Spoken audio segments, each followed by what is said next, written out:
आज ज्या ठिकाणी उभी राहून मी भाषण करते याच ठिकाणी आदरणीय दादांनी अनेक वेळा छत्रपती शिवाजी महाराजांना वंदन केलेलं आपण सगळ्यांनी पाहिलेलं आहे।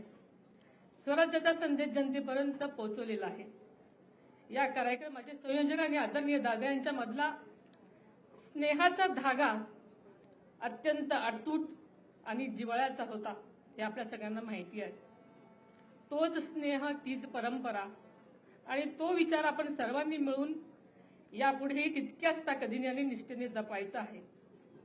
आदरणीय दादांना या पवित्र शिवनेरी किल्ल्याविषयी केवळ जिव्हाळाच नव्हता तर या शिव जन्मभूमीचे सौंदर्य वाढावं, तिचा ऐतिहासिक वारसा जपला जावा आणि भावी पिढ्यांना अभिमानाने दाखवता यावा यासाठी त्याने सातत्याने आटोकाट प्रयत्न केलेले आपल्या सर्वांच्या समोर आहेत।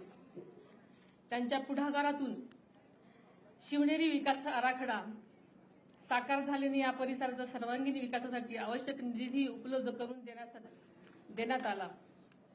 गेल्या वर्षीही युनेस्कोच्या जागतिक वारसा यादीमध्ये किल्ले शिवनेरीचा समावेश झाला आहे।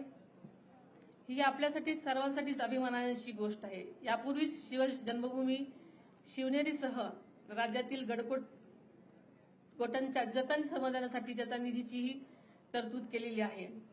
केवळ शिवनेरी किल्ल्यापुरतच नाही तर शिवजन्मभूमी म्हणून ओळखल्या जाणाऱ्या जुन्नर तालुक्यातल्या पर्यटन तालुका म्हणून विकसित करण्याचा संकल्प त्यांनी ध्यास घेतला होता आणि त्या दिशेने ठोस पावलेही उचललेली आपल्या सगळ्यांना ठाऊक आहे।